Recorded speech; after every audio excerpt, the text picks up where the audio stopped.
Before we begin this fast take, I want to acknowledge the recent tragic deaths of our service members in Afghanistan. It was a complete gut punch to everyone here at Military Matters, and we're releasing this episode with a heavy heart. The interview you're about to hear was recorded a few days before the attack that claimed the lives of 13 service members. At the time of this interview, we'd all been watching Afghanistan fall to the Taliban, quickly and brutally. Images of Afghans falling from the bottom of C-17s as they tried desperately to hold on to the exterior of the planes flashed across our news feeds, while officials for the most part remained silent. We knew almost nothing about what was happening, apart from the desperation in the eyes of Afghans as they flooded into the Kabul airport, and the Taliban quickly seized control of everything in sight, including our embassy. Our guest, Daniel, is a former Special Forces service member and intelligence professional who had been working in Afghanistan and was recently evacuated from the Kabul embassy only a day before this interview.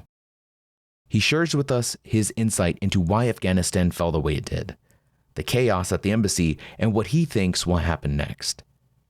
For reasons that will become clear in this interview, Daniel requested his name and voice be changed for his safety and to avoid retribution. In light of the recent attacks that claimed more American lives, this insight is perhaps even more relevant now. So let's start with, how would you describe what you do? I still work for Uncle Sam, as you know. Work behind the fence. You just got back from theater. Can you tell me a little bit about, not necessarily exactly where you were, but can you tell me about some of the areas that you were working? I was at the actual embassy. We were basically living at the old Resolute Support, which is completely crazy because over at RS headquarters is where we were at. And it was weird because last time I was there, which is a few years ago, man, that place was packed. I mean, I must have seen close to about 2,000 French, German, British. I mean, the place was packed. And then when I was there literally a week ago, it was a ghost town, man. It was literally a ghost town. And it was funny because, I mean, you still had the merchants, selling the coffee cups and all the other stuff. And they still had that good face. And, they're trying to still make a living. And, they're like, oh, when are the Americans coming back? And, you don't want to be basically telling them, it's like, sorry, man, there's no one coming back, dude. And it sucks because you see all that and just, it's all going to hell. And, we basically were working with the Afghan government with their exploitation, needs of going after, ISIS-K personalities and stuff like that, Taliban and Al-Qaeda. As we started getting closer to the withdrawal, what was your observations of the Afghan army, the Afghan government? Did you notice? Did you see a noticeable wind down on their end? Maybe disinterest. What was their impression to you? Well, dude, for the actual guys on the ground, like we were both in the military before. I mean, from I would say the lieutenant down, it was business as usual. They didn't know anything. And then literally it was 2 weeks ago, it was like a Thursday, we get a phone call from one of our guys and it was like, hey man, our general just left. Literally, he just left, got on a plane and left. So I guess I'm in charge now. And we're like, oh, okay, well, congratulations, man. And he goes, yeah, I just don't know what happened. He just left. And then it's like they knew what was coming down. And it sucked because we kind of were starting to hear it because we had guys down in Kandahar and we had heard that, the Afghan Special Forces, Afghan commandos, they were getting ready to pull up a fight down there in Kandahar. And they had the resources to sustain a good fight. But supposedly somebody within Kabul called down to that commander down in Kandahar and basically said, hey man, just don't do anything, just come on home. And then they just basically but the Taliban will take Kandahar. And it was literally the last nail in that coffin for Afghanistan, because as soon as we lost Kandahar, that was that last momentum that the Taliban needed to basically push forward. And, the Afghan Special Forces, Afghan Commandos. I mean, I trained some of those guys, man. They're some badasses, and they were the only ones that have actually been standing up for Afghanistan. And as you've been watching the news, a lot of those guys went up to Panjshir, and they're up there with Shah Massoud's son, basically kind of like uh, creating a new Northern Alliance, and that's like the only province that the Taliban never took over, and that's where a lot of the Afghan special operations folks, with a lot of the military equipment that they were able to, move forward up there, has been reestablishing itself up there, and so who knows if they're going to be able to put up against the Taliban, but a lot of those folks just moved up there and waiting to, I guess, reconstitute and see what happens in the future. But sadly enough, yeah, they gave up Kabul pretty easily. Another story that I heard down in Camp Moorhead outside of Kabul, they actually had a good gunfight with the Taliban, with the Afghan SF guys, and they actually put up a good fight, and they ran out of ammunition. As always, those are the stories you hear. These guys just run out of ammunition, and luckily these guys didn't surrender. They just basically escaped in the middle of the night, and made their way to into the city, and then basically just evaporated within the city. So luckily these guys have been kind of surviving, but I mean it's out there, man. It's a sad story to see, because I've been there since the invasion. So We just last week we released an episode about Kunduz, the 2015 battle for Kunduz. We were talking with Josh Middleton, another SF Delta who was there helping lead the fight. And he talks about how the commandos, to your point, were valiant soldiers. They were fighting. They were doing what was expected of them. But the ANA was a different animal in and of itself. He was watching these guys give up. Why the stark difference between the ANA, the Afghan National Army, and their willingness to cower and give up versus the commandos, who smaller numbers but seem willing to fight? Oh yeah, good answer, good question, bro. And just to give you an example, right before I left, and don't quote me on the numbers, but right before I left, I saw that there was a four-step disposition site. And for Afghanistan, for Kabul, I think there was like 2,000 Afghan Special Forces, Afghan commandos. And it was like 120,000 ANA within the city limits of Kabul. And they still freaking surrendered the city. That's what baffles me. But to go into your question, man, in the last, 20 years, if you recall, the folks that actually trained the ANA, and don't get me wrong, I have nothing against the National Guard in any state, but it's been the National Guard of various states in our country have been training the ANA, where look at the Afghan commandos, Afghan Special Forces have been being trained by U.S. Army, Green Berets, Navy SEALs, Marine Recon. So they've been getting trained by the best and showing them that camaraderie and basically that top-up driven way of thinking and communicating, where ANA is like jumping jacks and formations and do these, do this. And the level of operational thinking was just not transferred to the ANA. And, I kind of hit my own brethren, because we kind of actually had that ANA mission back in early 2002, but it wasn't the cool thing to do back then in 2002. We wanted to do the storm kicking. And so we gave up that ANA mission, but it was the true coin piece that we should have followed, and we just didn't follow through, man. But yeah, I think we, as the U.S. government, kind of didn't properly train the ANA. They were just there showing up, getting a paycheck. Yeah, they might go on an operation here and there, but they never did anything. Well, that kind of leads me to my next question. We're looking at 2 decades of war, and during these 2 decades, the U.S. has changed a lot of its defense strategies, a lot of its defense policies.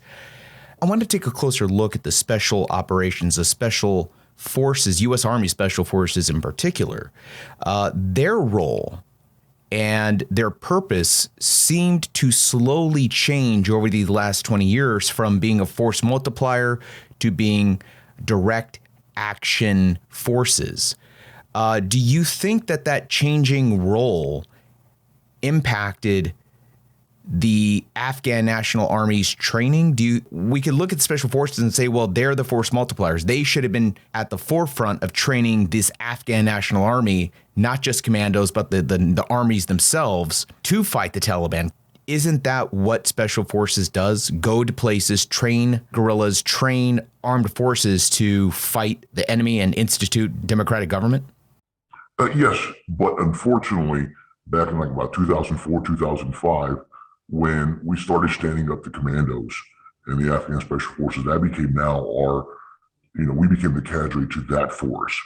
And the regular army, as per se, for the Afghan government, Afghan military, that kind of fell now back onto, our cadres of military units and stuff like that, that were I think the original ones were the Asian Airborne, then it was the 10th Mountain, 101st, and then that no longer became the fancy thing for them to do. So then they started giving that mission set to the National Guard units that started to cycle through Afghanistan.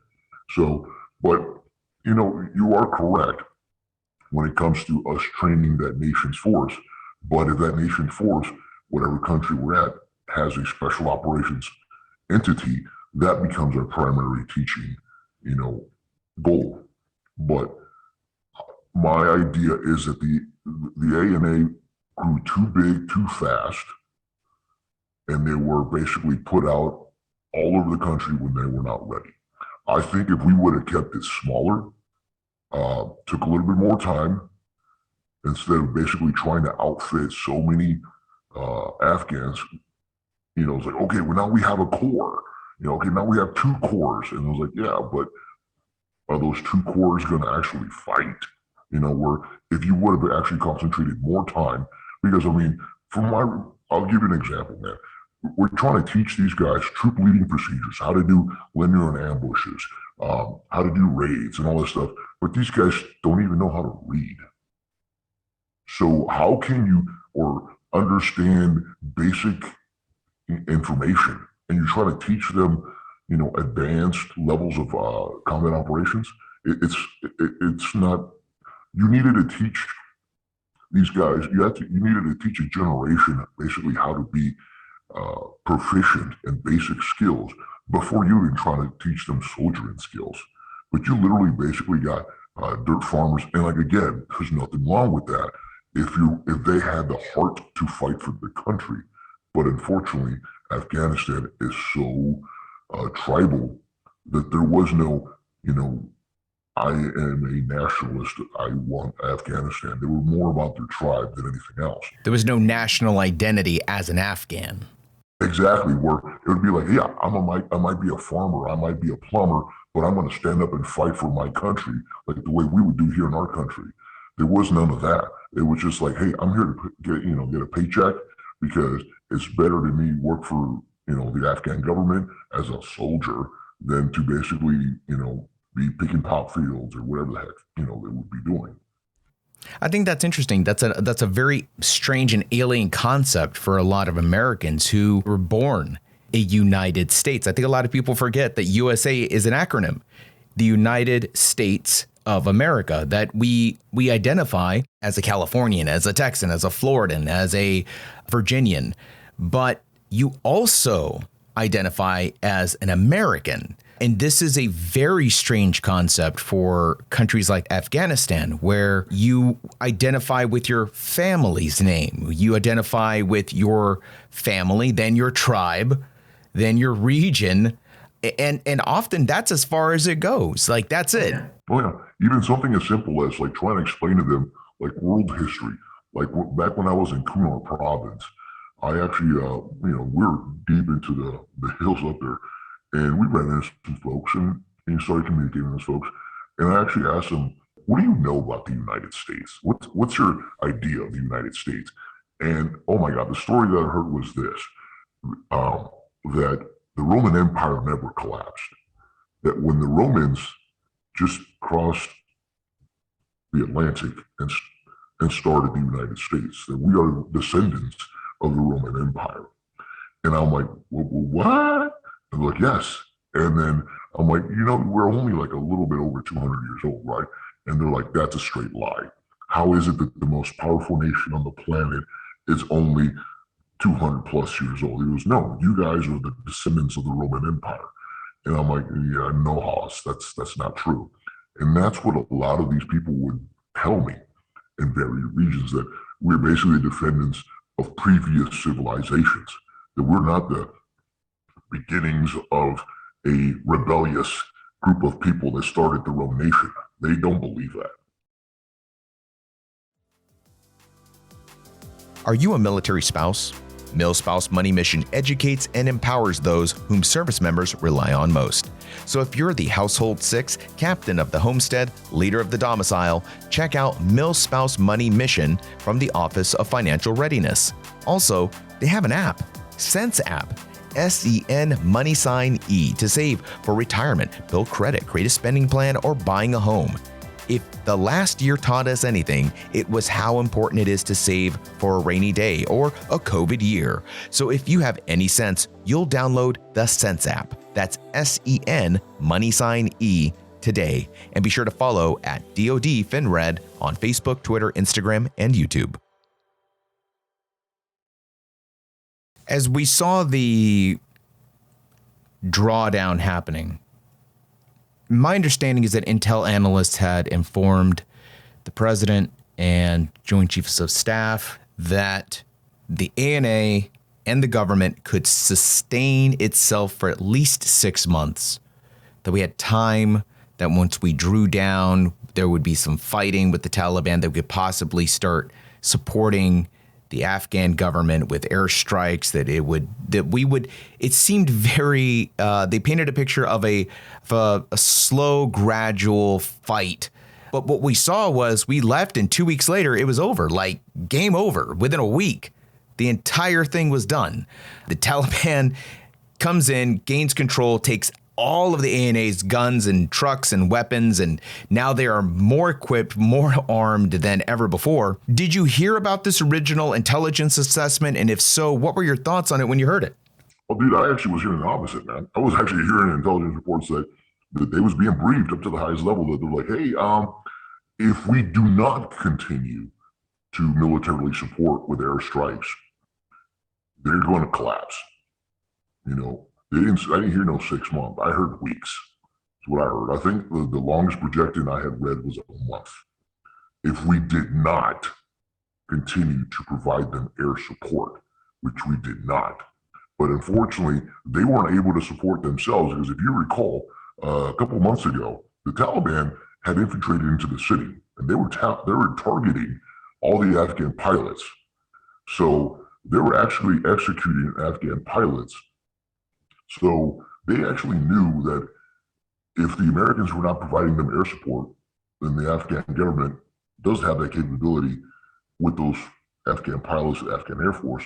But if there was no pilots around, because they're executing a lot of the pilots, then there goes that air asset support. And again, going back to that ANA, that all they know for the last 20 years is like, hey, when we get in a fight, the Americans send helicopters, the Americans send planes. Well, when that never started coming, they're like, well, dude, we're literally on our own. And they're like, yeah, I'm not going to die for this. We're not going to die for government. Especially a lot of those guys are from that particular village that they belong in. They're like, hey, I could just take off this uniform, come back tomorrow, and now I'm Taliban. Did you see a lot of that? Did you see a lot of folks just, switching sides? I did not, but I did hear. Yeah, I hear down in the South, especially in the South. Not so much in the North, but in the South, it was just, one day they got a uniform, the next day, they don't have a uniform. We hear a lot of reports of Taliban dragging people out in the streets and shooting them, executing them in the street, people that they felt were working with Americans. How in danger, what is the real danger right now for folks who have been identified as having worked with the U.S.? Well, it's not just that. All right, let me give you more of a picture. So I have a guy right now that I'm currently trying to get out. He's been a trusted asset for many years. And we've trained him well, where he's basically moving from one house to another house every night, never staying in the same place twice. He started recording, and he lived in a nice neighborhood, not a terrible neighborhood, but enough where he was like, you know what, I have a gate in my house. I'm probably going to be identified as probably somebody with wealth. And that's what the Taliban was targeting, because they assumed anybody with wealth probably was either A, working for the Americans, or B, working for the Afghan government. So those were the first folks that got targeted. Now, I did see some videos, I did see some pictures of, people being pulled out of their houses. And basically the Taliban is acting just like the Gestapo was, going after the Jews.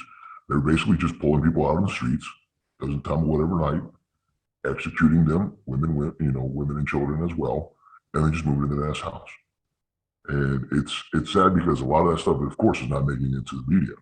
And I know that if it did, it would basically destroy any report that's going out there. But it's happening, and it's just it's a pretty bad situation that some guys have to deal with. And there's like my guy, he's an SIV, and he's been in the system for 7 years trying to still get his SIV, and nothing. And it just it's going on, man. And I heard it was going on a lot in Kandahar more. But a lot of those reports kind of started dying down when a lot of the people started, going away. We're hearing reports right now of increased flights out of Kabul. The urgency now is trying to evacuate Americans out of Afghanistan. I'm just curious, who are these Americans? Why are there like 10,000 Americans in Afghanistan? It doesn't seem like that's a place where Americans would have been going. I was very surprised to hear that number. You'd be surprised, man. All right, so let me throw some numbers at you. So you've heard of NGOs. You got Doctors Without Borders. You have the Peace Corps. You got all of these, no disrespect, but tree-hugging folks that want to, do good for people, and there's nothing wrong with that. But they're out there, and they still feel like one story that I just read. There was a actual doctor, American Doctor Without Borders, that was in one of the hospitals in Kabul, and he literally was told by the Taliban, it's like, and this was a couple of days ago, you need to leave. He literally was told to leave the hospital because this doctor wanted to still do his, doctor duty of helping people, and they feel more inclined to do what they were there to do than that nationality that they're Americans.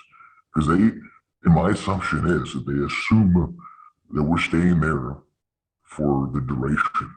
They don't, in my opinion, is that they're not grasping the severity that August 31st is going to come, and it's coming really short. And the U.S. Mill is going to start evacuating days prior to the 31st. And if they're not out, they're going to be stuck there. There are reports that other countries like France and Germany are actually going into the cities and extracting their people. There is this media portrayal of American policy at the executive level that they are sitting on it, that they are not allowing soldiers and Marines to go into to extract or to actually get these people out. How accurate is that? Oh, extremely accurate, bro. I mean, and man, do you know we had 5,800 U.S. troops on the ground. All right, we had more troops on the ground than we did during the invasion. Look at those numbers. We have more troops on the ground right now than we did during the invasion, and we were still able to take Afghanistan in what, three months, with less numbers than we currently have on the ground. But yes, the British were out there using, British SAS was out getting people. The French, every country has, gone into the city to get their folks. Are there U.S. soft elements going out of the wire? I'm not going to say yes, and I'm not going to say no. But they're not going deep into the city. But they are going out for little quick snatch and grabs of personnel that it might have told to be at a particular corner at a particular time that no one was around. And they're like, come on, get in. And then they get picked up. And another thing, man, I think it was a mistake to give up the embassy. Because when I left the embassy on Sunday, I was like, and dude, our embassy is amazing. I mean, it's like Disneyland, brother. It is amazing embassy. Um, it's it's $1 billion facility, brother. We literally could have been running operations out of there, gathering more people into the embassy because we could literally park 4 CH-47s at the soccer field right next to the U.S. Embassy. Park 2 more helicopters right in the middle of the street there between the embassy and the State Department apartments area. I mean, we could have been basically running operations out of the embassy and basically left the embassy at the last minute. Why didn't we? Well, that's my assumption is that the administration kind of forced the ambassador to basically extract himself out because the embassy is kind of still in play, but they're in play at HKIA, not at the actual U.S. embassy. Because we brought that flag down. I want to say it was on Sunday or Monday morning. There is this perception, at least I've seen it anyhow, that we were really in a hurry to get out. Dude, let me tell you how many people we had at the embassy. Just to give you an example, we literally had enough people where we could have put a person on the wall, double our interval, and still have enough to be relieved for chow. The Diplomatic Security Service had, don't quote me on the numbers, but close to about 100 armed diplomatic security forces there.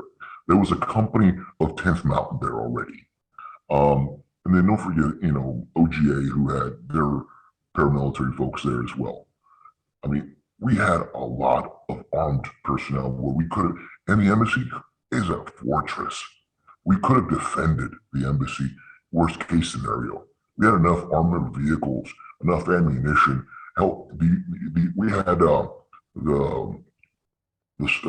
CRAM guns around the embassy as well. I mean, it was a mini bomb, and we let that go too as well. They've got guns. They've got all of our equipment. You're describing $1 billion, high level facility.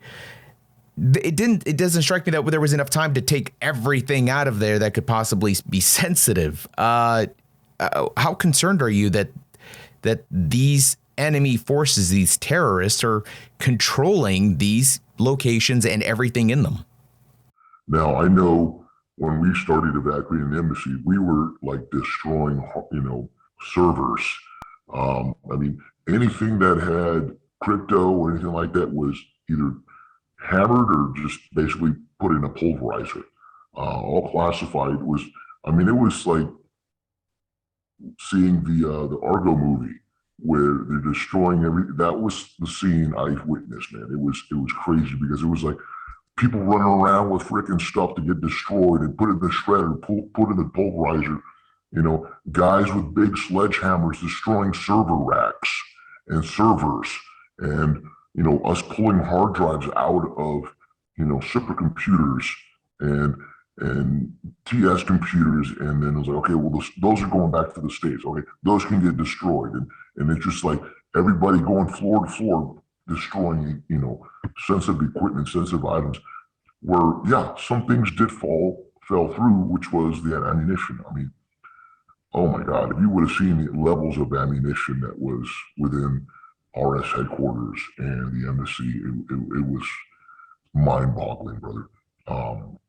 And then the armored vehicles. I mean, the Diplomatic Security Service had these amazing freaking mini armored buses that, and all those I know for a fact got left there. A lot of them are like brand new. I mean, it's like an F-450 on steroids, fully armored. It's just so much equipment just got left there that I was like, we literally could have run operations from there and stayed there to the very end.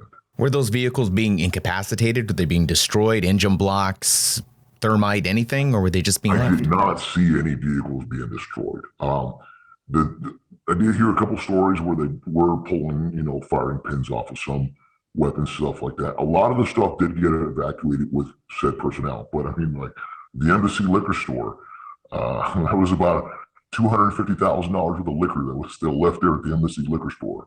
So I know you bought a bottle a couple of days before we evacuated, but Well, they're all hardcore, very religious people. I'm sure they won't touch any of that. yeah, of course not, of course not. Or the indoor pool that's in the basement. I mean, little stuff like that. I mean, it just Can you tell me a little bit about your personal feelings and maybe some of the vibe from the embassy staff? Was this business as usual? Were people staying cool and collective? Was there a sense of fear for your lives? well, I will say this: like Saturday morning, I went to the consulate office trying to petition for my guy, and so I'm at the consulate section, and I'm trying to talk to the consulate folks, and right before I entered the building, I noticed that there was a U.S. Embassy staff member talking to a large group of embassy staff personnel. Granted, this is Saturday, a day before the actual NEO, and this is how clueless these people were. That they were literally asking this lady that was given this brief about what to expect and things to do, and this one person said, "Hey, well, I was told I can go home on leave. When can I come back to finish my tour?" So they were so clueless that no, everyone eventually is going to be evacuated. And these people were talking about, they were promised TDY leave, that are they going to be allowed to come back to their same apartment at the embassy when they came back? I mean, they were literally clueless of what a NEO was consisting of. I mean, they were just like, they thought they were just going to leave and then we were going to come back. I mean, that's to the level of cluelessness of some of the embassy staff people that I was dealing with. Because even some folks were just like, okay, well, I'll leave here. I'm just going to go to another location. You have left the country. You're back home. You're watching the news. Can you tell me what is it that they're getting wrong? What is it that Americans need to understand about the situation in Afghanistan that they're not hearing? This is, and as I've told a lot of people, because people are like, well, why Afghanistan? Who cares about Afghanistan? And I will break it down to you like this. This last 20 years, we have perfected our craft and intelligence globally, not just the US, globally, because of the skill sets that we have mastered in Afghanistan. A lot of the events that could have happened globally, not just in the US and England and France or whatever, have been diverted because of intelligence that was gathered in Afghanistan. It's a domino effect. A lot of the information that could have led to the arrest of a guy who was talking to another guy, a weapons facilitator who was moving weapons, who was being financed by this guy, that could have harmed globally, that information derived in Afghanistan. So by us removing that piece of the puzzle in the game board of the world, we are going to be left without knowledge of what's going on globally. Because as you are seeing is that we're leaving a lot of these areas and we're not going to be able to have boots on the ground to know what's going on because, God love the CIA, but they're not everywhere. And they don't have that ability to see and hear everything. So things will be falling, off that table. And we're going to have potentially another 9/11. Well, that's actually my next question is what you're describing is a world that is worse with us not being there. Do you really feel like there's a threat towards the United States by allowing the Taliban to come back into power? Do you think there's any chance the Taliban can operate as a legitimate government? Of course not. Of course not. It is impossible for those guys to. I mean, I will be surprised if tomorrow they're like, okay, we're going to have open free elections and we're going to be doing this, but that's not in their nature. And their nature is to be the way the Taliban is. And the Taliban does not think the way we expect a civilized government to occupy its people, to protect its people. They're ready. And the only reason they're helping us right now is because they want us out as soon as possible so they can start back into their craziness, go back into their shenanigans. And as soon as we're out of the country, the sooner they can get into their stuff. I'd be surprised if in the next couple of days, they don't start shutting down the cell phone towers, maybe shutting down power cells, power grids somewhere in the city to kind of make things a little bit more difficult on us, especially if we start kind of pushing those buttons and we're like, no, we're not going. We're going to do this. You're going to be like, okay, here, no more power on your cell towers. And now no way to communicate with the folks on the ground. So I see the Taliban pushing our buttons and we start pushing theirs, but we kind of have to be more forceful and not let anybody go because unfortunately, like I said, there's going to be Americans that are going to be left behind and we're going to have to go back in there and a lot of American lives might be harmed to try to rescue those Americans out. Is there any chance that we go back? Oh, God. Not during this administration. I can guarantee you that right now. I don't see this administration having the stomach to basically be like, oh, our bad. We shouldn't have left. You know what? They're going to leave that to the next administration. I don't see this administration being reelected. So I see them leaving this to the next administration. We saw something similar in Iraq. We left Iraq for the most part. ISIS comes in, they take over Mosul, they take over most of the Iraqi cities.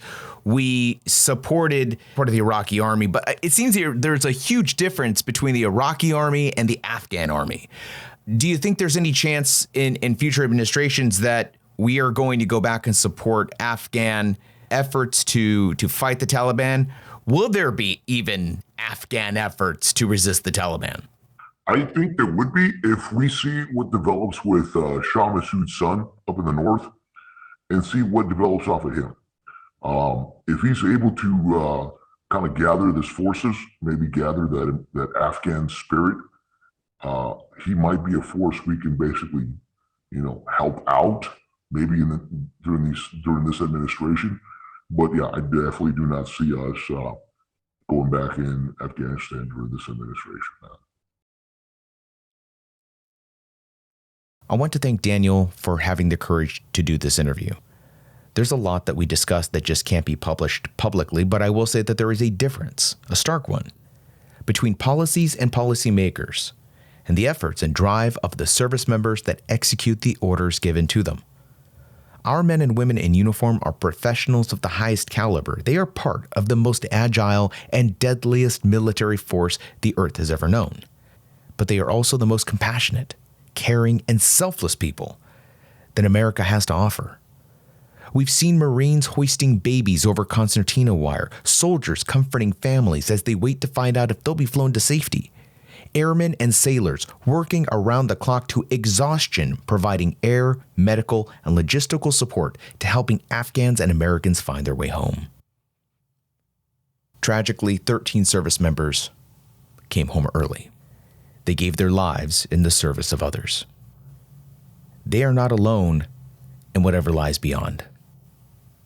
They are in the company of heroes, surrounded by their fellow brothers and sisters who have fallen in defense of the defenseless, who sacrificed everything so that others could experience freedom, if only for one day. Our thoughts go out to the grieving families with the knowledge that no speeches, no words, no sentiment can begin to mend the place in their hearts that has been torn from them. Marine Corps Staff Sergeant Darren T. Hoover, Marine Corps Sergeant Johanny Rosario Picardo, Marine Corps Sergeant Nicole L. Gee, Marine Corps Corporal Hunter Lopez, Marine Corps Corporal Dagan W. Page, Marine Corps Corporal Humberto A. Sanchez, Marine Corps Lance Corporal David Espinoza, Marine Corps Lance Corporal Riley McCollum, Marine Corps Lance Corporal Dylan R. Marola, Marine Corps Lance Corporal Kareem Nikui, Marine Corps Lance Corporal Jared Schmitz, Navy Hospitalman Maxton W. Soviak, and Army Staff Sergeant Ryan C. Noss.